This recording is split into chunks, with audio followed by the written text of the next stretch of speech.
Hello, everyone. How we doing? Yeah? Woo! Wow. All right, then. I'm glad I paid those guys. So we all just ate lunch, probably some turkey, and now we're all in a nice dark room and ready to take a nice soothing nap. Fantastic. All right, so my name's Mike Geig. I'm an evangelist at Unity Technologies, and today we're going to talk about converting your game to the data-oriented technology stack, or DOTS. All right, it's a pretty big topic here at Unite. It's a pretty big topic for Unity, so let's dig on in. So what are we going to talk about? Well, we're going to talk about what DOTS is very briefly. We're going to talk about why we want to do this, when we want to do this. I think that's a very important topic. And then probably the most important topic, how, right? That's stuff we all want to see. Now, before we start, I just want to make sure we're all clear about this term DOTS, right? We threw this term DOTS out a lot fairly recently, and I want to make sure we all kind of get what that means. So you may have heard us talking about the job system, the C# job system, the entity component system, which we call ECS, burst compiler, Project Tiny, or DOTS runtime, or things like that. And all of those things combined is this toolkit called DOTS. So DOTS isn't any one thing. It's a collection of a bunch of different tools, which all sort of fall under this umbrella. Now, that being said, most of the stuff we tend to see and talk a lot about is this thing ECS. We're going to look at a lot of that today and how these things play well together. Real quick, just raise your hand. Have you, anyone here, tried to implement some ECS code using Unity's ECS in your game or project? Fantastic. How many of you found it really easy to do? Sorry, let me rephrase. How many of you are liars? No, I'm just teasing, right? But that's one of the things we're going to talk about, is this sort of mental change from the way we're used to thinking about things that makes this stuff work, can make it very frustrating to begin with, but then really awesome once it finally clicks. So let's look at what some of this stuff is. So first thing I want to kind of address is, why do we do this? Now, we have a lot of proof points. You've seen a lot of stuff. I'm going to cover it again. You may have seen this before, but bear with me here. So this, we're just going to pretend this is a highly simplified version of what your memory looks like on your computer when you're using object-oriented programming, right? C# and things like that. Stuff is scattered all over in memory, and any time your processor needs to process any of it, it needs to go and find it and then move it onto the L1 cache, which is going to push something else out of cache, and then it needs to go find the next thing, which is not usually sequentially located, so it's got to go find it where it is, and each object might contain references to other memory addresses, which may contain references to other memory addresses, so on and so forth. So it's a very slow, tedious process to get all of the data you need at once onto the CPU to be processed, and then it's all going to get pushed off by some other data, and then you've got to go find it again, and the process is very, very slow.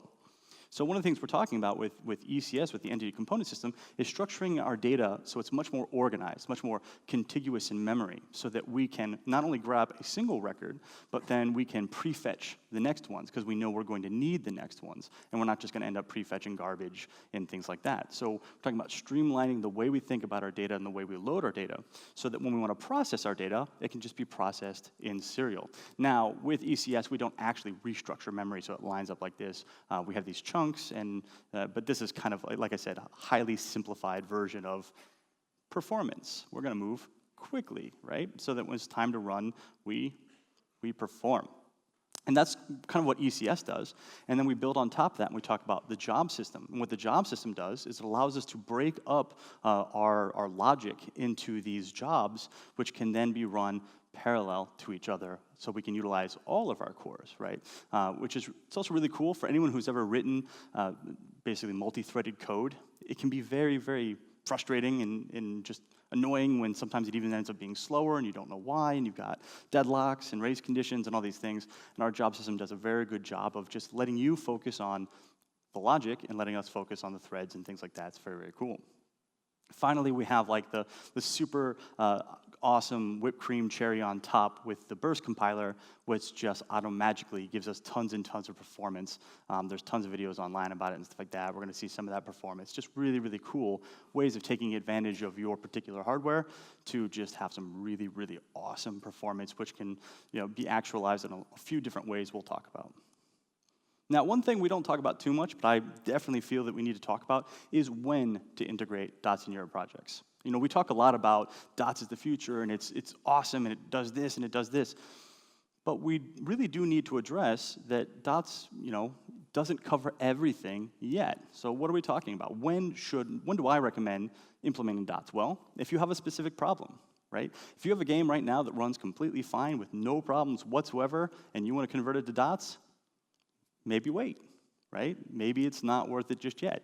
Now, if you have a specific problem, if you are facing a real technical hurdle, then it's very likely that dots can be a great solution for you to bypass that hurdle, right? But it's not something you just want to just start adding in everywhere unless you need it. And the reason for that is that dots doesn't currently support all things, right? Like dots animation is not really released. We saw an example of that with the dot shooter during the keynote. It will be coming soon, and there are a lot of things just that don't work with dots yet. So we have a roadmap, we're building these things, but it's important to understand those current limitations. If you have a technical problem that involves animation, well then maybe, dots isn't a solution just yet, right? So, and you also probably don't want to just wipe out your current work and just try to convert it all to dots immediately. You probably want to do this incrementally. And that's how we're going to approach it in today's talk. We're going to incrementally add some stuff, and we're going to see what that workflow looks like, some of the considerations we need to make. That's very important. So basically, you have to think logically and make sure data is the center of your decisions. Now, this is my one super cheesy joke. I get one. I stand by my decision to use it right here. I always like to. I specifically added this because I was delivering a talk about this in China, and I knew that joke would make no sense to them, and that made me giggle, so I decided to throw that slide in there. All right. So let's talk about how. So we're going to look at some code samples here in the slides, then we're going to get into a project and actually write some code and stuff like that. But how do we integrate dots into a project? Well, first step is to change the way we think about our data and our processes. And I know that sounds really generic and very Zen-like and whatever, free your mind and the rest will follow. I believe it was Albert Einstein that said that. But we are going to kind of start this process. So let's say I've got 3 model behaviors representing 3 prefabs. We have a player's script, we have an enemy's script, and a projectile or bullet script here. And I know that I want to convert these 3 things to use ECS, Entity Component System. So I'm going to start looking at this and thinking, well, how do I group my data? All right, because it's data-oriented development or data-oriented design or whatever other acronym you want. So how do I group my data? So I can see here that player needs different things that enemy needs, and enemy needs different things than projectile needs, right? And we can very easily just look at this and say, okay, that's not that bad. That's not that difficult, right? We just group the data based on the type it is or how we want it to be accessed or what we want it to represent. Does that make sense? Right? I see a lot of people nodding their heads. And that's the problem. This is completely wrong. And this is fundamentally where we start going, oh, wait a minute, what? I thought that made sense. Because we're still thinking about these as individual things. We're thinking about a player. We're thinking about a bullet. We're thinking about an enemy. Those aren't real. They never were, actually, but those aren't real. It's all just data. So let's think about it as data. We don't necessarily want to have redundancies, right? Why, when I'm processing my player, if I am trying to move my player forward, do I need to know what the player's health is? I don't care what the player's health is while I'm moving it forward. I don't care if the camera or the player is dead while I have a camera or any of these other things. I want to focus on granular data, getting my data down to small chunks that I can process just the data I need for any one process, any one chunk of logic. So really, we might structure it like this. Now, of course, I've omitted a few, and I also have rigid body on there, even though there's not really a dots equivalent rigid body. It's merely an example. But so I might say, let's create a speed component, and then all 3 of these things have that component. Let's create a health component that all 3 things have. Let's create some physics component that all 3 things have, right? So they can share that. That doesn't have to be unique, right? We're thinking about the data atomically. Let's look at functionality. Functionality is a little bit different. We're going to write some systems, and we need to think about the processes. What do these systems do? And so here I have an enemy update function, and I have a projectile update function. And we can see the projectile just moves straight forward. No matter what, flies forward, doesn't turn, doesn't do anything. The enemy is different, though. The enemy requires a bit of logic, because the enemy is going to chase the player, right? So it's very easy to see that unlike the data, right, where things were very similar, with our logic, we do have separate systems here. We could see that one system is going to move our bullets forward, and we have another system that is going to navigate towards a player so that the enemy can attack the player, right? Makes sense, right? How we organize it like that. Again, a lot of people are nodding. Again, a lot of you are wrong, all right? This is exactly the problem again, because we are duplicating our work. What we see here is that we see a bullet moves forward, but an enemy also just moves forward after it has been turned. So we do have two systems here. The two systems is one system to turn something or aim something, and another system to move it forward. Because if you're a bullet or an enemy or a player or a train or an airplane or a beetle or whatever, you move forward the exact same way. You take your position, and then you add to it some velocity times time in the forward vector. Boom, you've moved forward. That math never, ever changes. So just apply that to everything. Stop thinking about enemies and bullets and players and start thinking, this thing moves forward. This thing turns. What does it turn towards? I don't care. Give it some target and make it turn towards it, right? Enemies can turn, maybe bullets turn, maybe you have homing missiles or whatever, right? Our systems do some atomic functions, right? Some atomic logic. Our data is granular, so we're only processing the things we need at any given time. Hopefully that makes sense. Let's look at one last example, and then we'll get into this project. So we have these collision methods, right? So here we have when an enemy collides. So if a bullet collides with an enemy, what do we do? And then a player collision. So if an enemy collides with a player, what do we do? Now, I'm not going to try a trick on this one. We can see that obviously there's some overlap here. We are going to have two systems, right? And our two systems are not going to be an enemy collision system and a player collision system. Our two systems are going to be a collision system. Oh, you collided with something. What did you collide with? I don't know. What did I collide with? Is it something I don't want to collide with? If so, reduce my health. All right, if I have a health, assuming. And then another system says, oh, are you dead? Find me everything that's dead, and let's clean it up, right? So one thing detects collision and resolves that collision. Another thing cleans up things that are dead, right? So again, we're just looking at how we can break down our functionality in order to process our data the most efficiently, all right? It takes a little time to make that click. I promise you it will, and when it does, then it's just like, oh, okay, that makes total sense, actually, in a weird sort of way. Cool. So let's look at a real project. So I'm waiting for my mouse to come back. There it is. Real project. So here I have a project using all game objects and mono behaviors. So I'm going to hit play. I'm going to run around. I'm going to shoot. I can see my bullets are game objects over there in the hierarchy. And if this was my game right now, I'd have no reason to implement dots, right? Because it's fine. No technical hurdles. Everything is working great. I got animation. I got no real problems. So let's introduce a technical hurdle.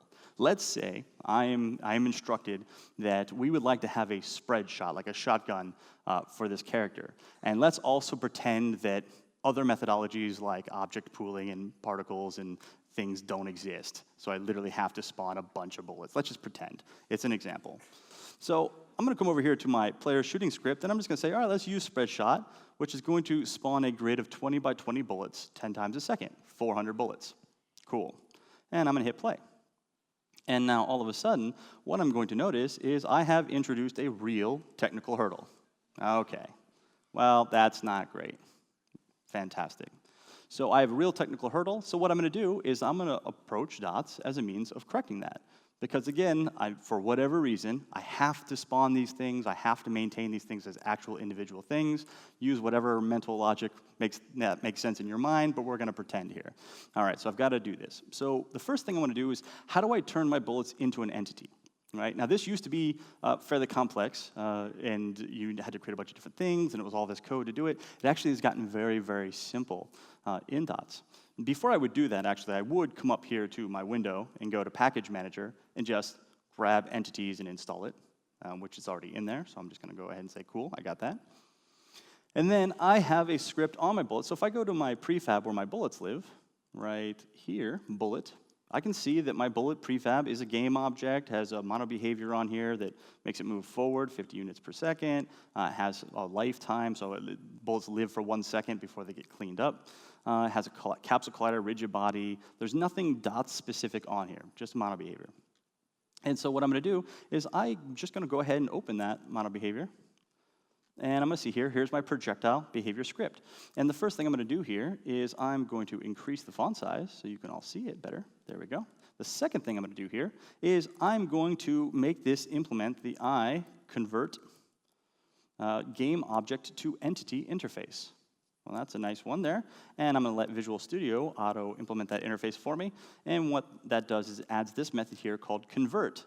And now I'm going to be able to say, okay, it's going to give me some entity that's going to represent this bullet when I convert it, some entity manager, some conversion system, and it's going to say, hey, you didn't implement this, so I'm going to get rid of that. Now, I've already created a bunch of data components, right? So I have, say, this move forward component, which is actually empty. There's no data in it.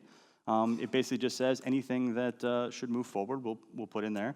I have a health component, right, which just has some value. These things are really simple to write. You don't even need serializable anymore.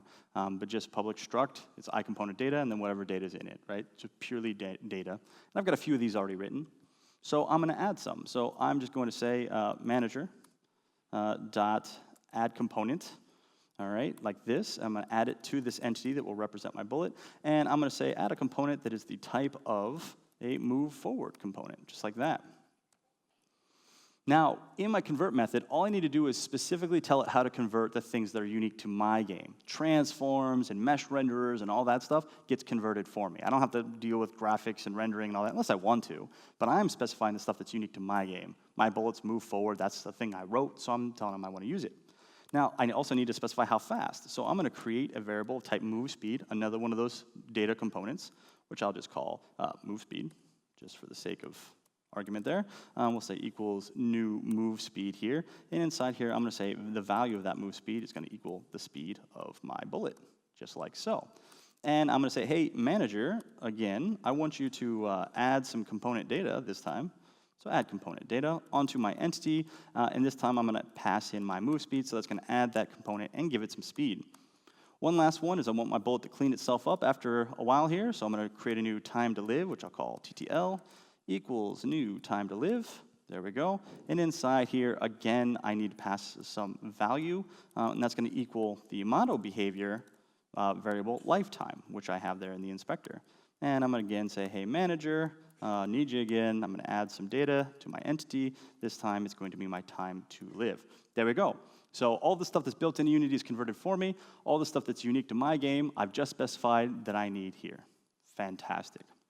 Now, how do I use this? Well, if I come back to Unity, I could go to my bullet prefab once it compiles. There we go. And I could click Add Component and add to this a Convert to Entity component here, which is going to automatically convert it for me. But I don't want to do that, because what that's going to do is that's going to convert this one bullet right when it's first initialized. I don't want to create just one bullet right at the beginning of my game. I want to create many bullets, so I'm going to do this manually. I'm going to do this through my player shooting script. So my player has a script on here called player shooting, and in here is where we're going to implement this use ECS button and create or utilize these prefabs. So I'm going to come up here. So I have this Boolean use ECS. I've also declared in here as some variables an entity manager and some entity that's going to represent this bullet prefab.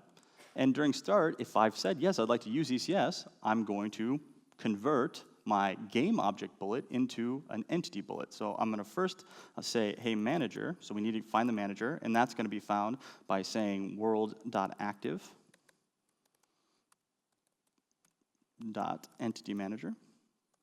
There we go, just like that. And then I'm going to say my bullet entity prefab is going to equal, and then I am going to call this long-named method, which is going to be game object conversion utility. There we go, dot convert game object hierarchy. And it's going to say, well, what game object do you want to convert? Well, I want to convert my bullet prefab, my regular bullet prefab. And it's going to say, well, what world do you want to spawn this into? And I'm just going to say world.active. You can get into other worlds and things like that. That's a little bit beyond today, but there's some cool stuff you can do with that. And so what this is going to do is during start, it's going to go ahead and turn that game object into an entity for me that I now have a template of and can use a bunch. Now, I'm going to come down here to my method spawn bullet ECS, which is currently blank, and I'm going to add the code to spawn a bullet. And so I'm going to say entity bullet equals manager, hey manager, instantiate something for me. Instantiate a bullet entity prefab for me, okay? And so it's going to go ahead and do that and give that back to me. Now, the entity itself doesn't contain anything. The entity is just a way for us to find data out there, right? So I need to add some data that's associated with this entity, so I have to do that through the entity manager. So I'm going to say, hey, entity manager, I'd like for you to set some component data for me. All right, and I'm going to set it on the the bullet I just created. So thank you. And now what am I going to set? Well, I'm going to give this a new translation. Translation is just our way of saying position now, right? Translation, position, same thing. All right, but here we're just calling it translation. All right, and so its value is going to be equal to, and I have this game object called gun barrel, and I'm going to set it equal to the position of the gun barrel, so the bullet comes out of the right spot. And then I'm going to say, hey, manager, I want you to set some component data for me again. All right, and again on the bullet. And I'm going to say new rotation. That one didn't change its name. And this one is going to be value equals. And I'm going to say quaternion. We all love quaternions. Dot Euler. There we go. And I'm going to pass in the rotation that's given to me in this method, which is going to be the rotation of the gun barrel right here. Fantastic. If you're thinking, oh man, that's so much code to do, I do want to point out that spawning a regular bullet is still game object bullet instantiate, bullets transform, position rotation. It's really just a slightly different way of doing pretty much the exact same thing, right? Just slightly different naming. So let's go ahead back to Unity here. I'm going to go ahead and let that compile. Then I'm going to check that I would like to use ECS. I haven't implemented the spread shot yet, so I'm going to turn that off. I just want to see if I can get entities. So I'm going to hit play, and I can. Now you'll notice they don't appear here, because right now, for now, the hierarchy doesn't show entities. Someday, eventually, we'll get those tools in place. But I do have an entity debugger, which allows me to say, like, show me all entities, and I can see my bullets there. And then I have that time to live I put in, and it does clean them up for me. So there we go. Cool. So I'm spawning some entities. It's really not a big deal. The cool thing is this, too. Because I like to work incrementally, going back and forth, if I do this, now I'm back to game objects. Now I'm back to entities. Now I'm back to game objects, to entities. It's very non-committal. We either run that conversion or we don't. Boom, boom. Very cool. All right. So let's go ahead and create this spread shot to see if we've bypassed our technical hurdle. Spoiler alert, we do. So what I'm going to do here is I could say, do that manager.instantiate a whole bunch of times. However, there's a shorthand way of doing this to do it all at once. I'm going to create a native array. Native arrays are this really cool thing. They're awesome, performant, thread safe, all this really neat stuff. So I'm going to create a native array of type entity, all right, which I will just call bullets, plural. And I'm going to say equals new native array. There we go. And inside here, I'm just going to say, all right, how many are in this array, this total amount. And I'm going to say allocator. And I can do all sorts of allocators. I could do invalid. That would be a really bad idea, but if I've felt like it, sure, why not? None, I don't want to do that either. So I'm going to say temporary job. Cool, so it's going to be a temporary allocator just because I'm doing something right now. I'm not going to need it for long periods of time. And then I'm going to say, hey, manager, dot instantiate, but this time I'm going to go ahead and instantiate this bullet entity prefab, and I'm going to pass in my bullets native array, so it's going to know how many bullets entities to create, and it's going to store their IDs in this native array. Now, native arrays are awesome. They're fast, really, really cool. However, since native arrays are thread safe, they can be used across multiple threads. They don't know when they're done being used, so I have to tell them when to clean them up. So I'm going to come down here after this, and I'm just going to say bullets.dispose. That way I don't have any memory leaks or anything like that. So I'm just going to clean up after myself. And then down here, I'm just going to cheat and paste the code where I set the component data for translation and rotation. This time I'm just going to say bullets subindex, like so. And then for my rotation, it's also going to be bullets subindex, because I'm looping through all those bullets now. And now I have this temporary rotation here, temp rot, which is going to be this grid of X and Y to generate all those bullets in that pattern. So cool. So again, kind of same thing. It looks a lot like the mono behavior version of instantiate and give it position rotation. And then here we're going to instantiate and give it position rotation. Again, not that different. So in here, like I had said, let's see if we bypass our technical hurdle. I'm pretty sure we do. Let's go ahead and hit play. All right. So, okay. Technical hurdle bypassed. A lot of people, yeah, check this out. So that's nothing. All right. So that's 400 bullets 10 times a second. Let's do 400 bullets 100 times a second. Let's do, no. 900 bullets 100 times a second.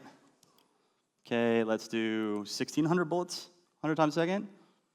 All right, let's go 2,500 bullets 100 times a second. All right, you can just watch the entity debugger going, why are you doing this to me? 60,000 bullets. This game's easy. All right. So, right, I mean, just, this is stupid, right? It's ridiculous. So, converting the entity or the bullets to entities does not take a lot of different process, right? It's just a change of syntax.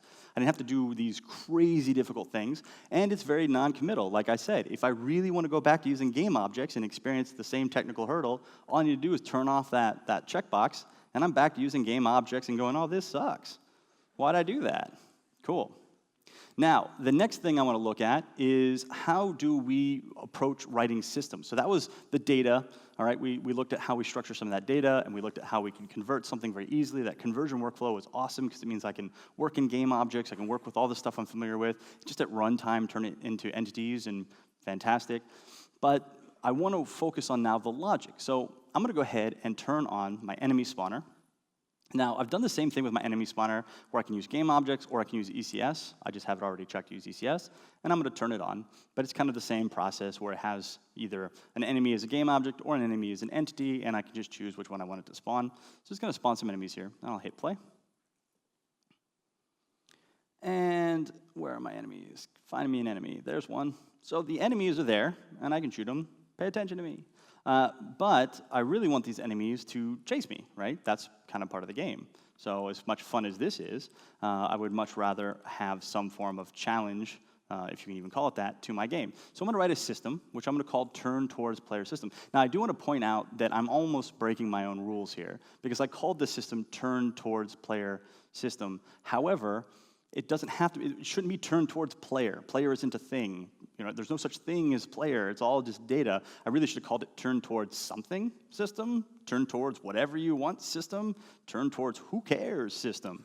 But I have it as turn towards player system just so it's, so the name makes sense. So right now it's just a public class, and I have some code that I just don't feel like typing commented out here, which I will uncomment here shortly. But what I want to do is I'm going to create a new system that's going to make the enemies turn towards me.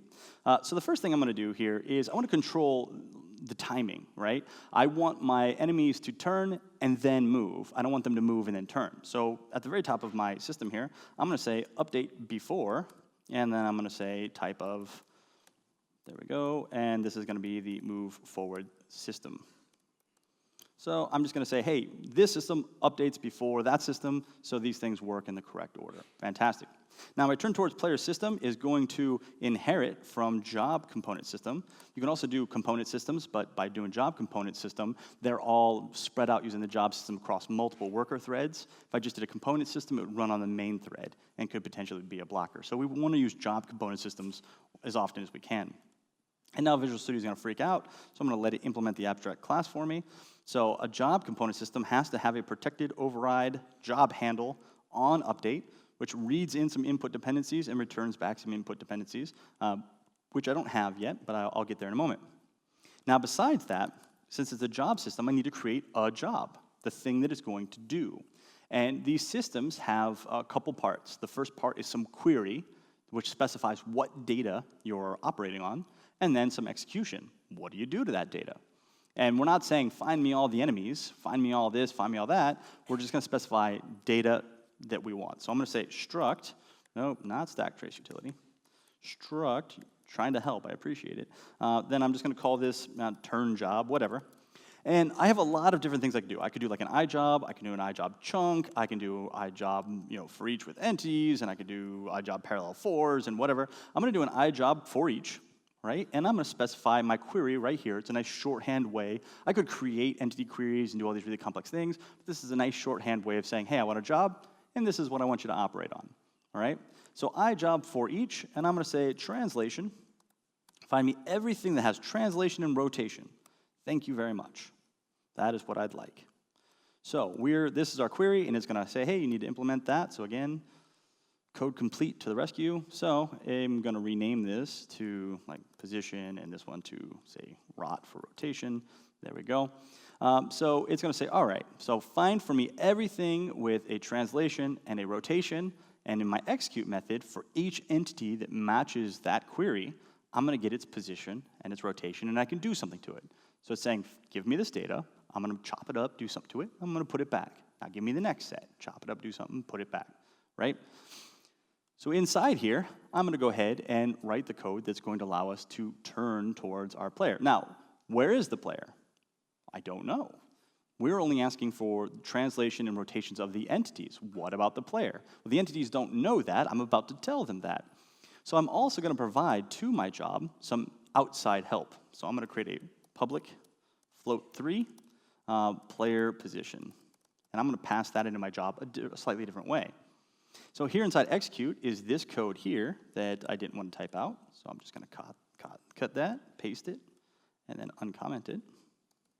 Bam, there we go. So this is standard rotation code. Basically, we create a heading by taking one position minus another one. I don't want them to go down or up, so I'm zeroing out the Y, so they only move horizontal. And then I'm using a quaternion look rotation to make it turn towards that vector, and that's the rotation. So this has nothing to do with dots, and it's just rotational stuff. So that's why I didn't want to type it all out. And so that's this job. This job is very simple. Find me all the entities with translation and rotation. Give me a position. I will make them turn towards that position. Fantastic. It doesn't have to be the player, so I really should rename that, but whatever. All right. So inside my method here on update, the first thing I want to do is I'm going to say, by the way, I have this singleton. Some of you cringe, some of you don't. Yay, singletons. I have a singleton here that's just going to help me out. Is player dead? Because if the player is dead, then I'm just going to return. Because, yeah, and I think I need to return input dependencies because I need to return that type. So if the player's dead, then we're not going to do anything special there. We're just going to leave, and that is a method. Otherwise, so the player's alive, congratulations.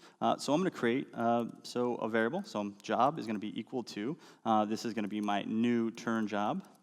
I hate using var. I don't know why I did that, but there we go, especially in sample code. But so we go.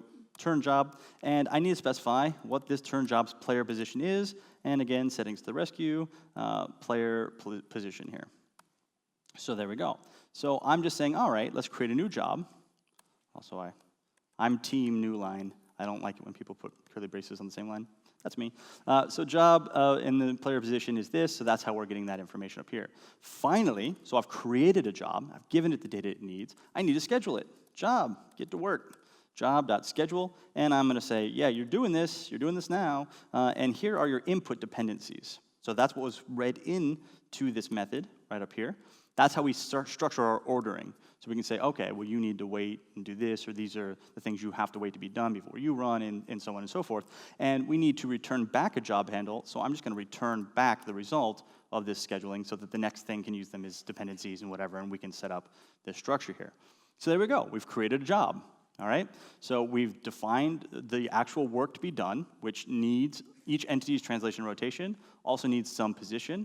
On the execution, we turn or change the rotation, and then we don't even like turn something towards something else. I should stop saying that. We don't. We change the rotation. What that does, I don't care. Stop thinking about individual things. And then on update, we're going to make sure the player's not dead. If they're not dead, we're going to create this job and schedule it. Cool. So, no, there we go. So let's see here what that does. So I'm going to let that compile. I don't need to tell the system to run. The system's going to have a query. If something matches that query, it just runs. All right, so I'm going to go ahead and hit play. And now my enemies are chasing me. Fantastic. That's great. Now, here's a problem that people often have when they start doing this, right? It's a bit of a gotcha moment when they go, perfect, my game is working. Oh, wait a minute. I did say anything that has translation and rotation, didn't I? Well, bullets have translation and rotation as well. Now, this isn't really a problem. I'm going to call this a feature because now I'm a spinning wall of death and no one can harm me. By the way, if you suffer from photosensitive seizures, look away. I probably should have said that a moment ago. But there we go. So not a bug, a feature, and I'm awesome. But let's fix this. Okay. So again, we often do this, where we write our queries and we think, good, this will get me all the enemies, and it will get you all the enemies. But it'll get you anything that matches that query because there's no such thing as an enemy, and there's no such thing as a bullet, there's no such thing as a player. So what can I do here? Well, first off, I have this thing, and again, I'm breaking my own rules. I created a thing called enemy tag. And I had to say this thing is an enemy. I shouldn't do that. I should say this thing turns towards something tag, or whatever, right? To specify that it's something that needs to be turned by this system, turn towards tag, or whatever. I also call it tag specifically because there's no data inside. That's just something I do. That's not a standard or anything like that. Because enemy, I might think maybe there's data in there, but this is meant specifically to identify the enemies in my game. It is empty. It's not even empty data. It's no data, but it's just something I can put on it that I can use as part of this query. Now, in my turn towards player system, I could add it to my query right here, enemy tag. However, it would query for and attempt to retrieve that data. And while that wouldn't result in an error, it's also not the most efficient because there is no data there. I don't need you to go get the data. I just need to make sure it's there. I just need to make sure this has the enemy tag. So I'm going to use an attribute instead on my job. And my attribute is going to be called require component tag. All right? And then require component tag, type of, there we go, and enemy tag. There we go. So it's saying, I don't need the enemy tag. Just make sure that everything that I query for has it. All right? And that's just some means of filtering. Also, while I'm here, I'm going to enable burst compilation. Burst compilation is awesome. It's magical, it's cool, and it's really, really, really easy to use. Here's how I'm going to do it. Done. All right. Burst compile. It is now going to work with burst compilation.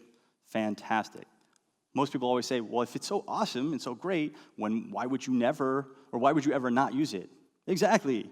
You would pretty much always want to use it. The only times you don't want to use burst compile is, one, if you're debugging and you get a message in the console that says, hey, the thing you're trying to debug, turn off burst compile so you can see it, so we can actually stack trace it or whatever. Cool, and turn it off, and debug it, and then turn it back on. Or if you're doing stuff like with strings or anything that are not safe for burst, you'll get a message and it'll say, hey, by the way, you said you wanted burst, but we couldn't do it on this particular job because of this. Cool. All right, that happens, right? But otherwise, I have this on every single one of my jobs, and it's awesome. Cool. So let's come back here, and let's see, does this work? I'm sure you can guess. So enemies chase me, and I blast them into bits. Fantastic. Now, one thing that's often misrepresented when we do these demos, because I like building these demos, and we always love showing just tons of stuff, and it's flashy, and it's cool. So everyone always starts to think, well, you only use dots if you need 20,000 or something, 100,000 or something doing these things, and it has to be big and flashy, and you need 20 billion enemies and whatever, right? That's not the case. We do demos like this because they're super fun to look at, right? If I did a demo and said, hey, look, I'm generating less mobile battery heat, you'd be like, okay, right? You wouldn't care. Right? But the fact of the matter is performance is performance. I take that performance and I crank it up and have a bunch of extra bullets and stuff like that. But let's say I was still only firing one bullet and I had just one enemy chasing me or whatever, I would still do this. It still is a good solution because that performance, even if you don't use it, means you're running less CPU, you're using less memory, you're generating less heat. On mobile devices, that means no more battery drain, or much less battery drain. Not no more battery drain, that would be amazing, right? Never uses battery again. No, less battery drain, things like that. You don't have to push this to extremes. You can actually just enjoy the performance, right? It's proven that apps on app stores and stuff like that, one of the biggest things that takes them from a 5-star to a 1-star is, oh, my phone really heated up, or it just ran really poorly, or just killed my battery, I'm uninstalling it, things like that. So enjoy performance for the sake of performance. You don't have to just crank this up to insane amounts. That being said, let's crank this up to insane amounts. So right now, I am spawning one enemy for every 1 second. Those are rookie numbers. We got to increase those. So let's do 100 enemies. I don't know, 3 times a second? Sure. And let's be reasonable. Let's go 100 times a second, 900 bullets? That seems reasonable. All right, and I'm also going to turn on my profiler here so we can see kind of what's happening. Okay. I also want to point out, I'm going to, in a moment, give you the link to this project on GitHub. You can check it out. The collision system in this is awful. It's probably the worst piece of code I've ever written. It is a terrible collision system. I wrote it this way intentionally to show you that basically what's happening is every enemy is going to check for collision against every single bullet, even if they're nowhere near each other. And then the player is going to check for collision against every single enemy, every single frame on the main thread. It's beautiful how awful this is. Don't write your code like that, but I wanted to show you the performance we're going to get out of this, all right? Just even though it's so awful. All right. So I'm just going to stand here for a little bit, just get some enemies coming. Guantanamo. Okay. And so where did we end up with this? So we ended up, that's a little less than 100. It's not quite 60. So still above 60 frames a second. I don't quite know how many. I really should put a readout to show me how many enemies that was and how many bullets that was. Ooh, I have my entity debugger. So I can see how many. So I have 432 enemies right now. All right, getting closer. So we've got right around here. So we're going to have 1,600 enemies. And 2,100 enemies. I know I fire 900 bullets 100 times a second. So that's going to spike me close to 50,000 before they clean up. So that's going to be 2,132 enemies checking for collision against, each of them checking for collision against 50,000 plus different bullets, all at the same time. So if I can pull this off, because I'm going to leave pause mode, and I'm going to die because they're really close to me. So, okay, there we go. Bam. So not a problem at all, just whatever. You're luckily I've muted the audio because it sounds like a disaster with that many enemies dying all at once. But there we go, and we even have the enemies that die spawn little particle effects. I don't know if you can see that. Whatever. And that's all done on the main thread. So yeah, so just ridiculous fun, right? Just death spiral. My game is awesome. Okay. So, dots, right? Really, really cool. There's a lot we can do with this. The most difficult thing is just sort of wrapping your head around the different way of thinking about things. It's not intuitive because humans don't think about stuff like that. We look at something and go, that's a car. We don't look at that and go, that's the color red. Number of wheels, 4. Doors, 4, maybe. We don't look at it like that. We don't think like that, right? Even in schools, we all learn object-oriented programming. We don't really learn data-oriented programming. So the best way to think about this is to think about dots as if it's a database, and you're just running queries against a database. Find me this data, do something to the data, put it back. Think about dots as if it was a shader for your CPU, right? The reasons you would do things on a CPU versus a shader on your GPU, same reasons of monitor behaviors versus dots, right? It's kind of the same concepts where we're streamlining and thinking about data just like we would with a shader. All right. So we are just about out of time here. I'm going to go ahead and put this up. This is a link. You can grab this project from GitHub. I'm constantly updating this with the latest stuff. I believe there's one new release I need to update too, but I will be. So feel free to grab this project, check it out. Don't message me and tell me the collision system's awful. I know. I'll find you. I will find you. It's intentionally like that. Check it out. See what you can do with it. Play around with it. Have a lot of fun. If you have any questions, reach out to me. My name's Mike Geig, mike@unity3d.com, or @MikeGeig on Twitter. I'll be around here. I've got 1 minute and 13 seconds left. I'll be around here for some questions, even not on stage, but off to the side. But otherwise, I want to thank you all for spending some time with me. Hopefully, the rest of the night is awesome, and have a great show. Cheers.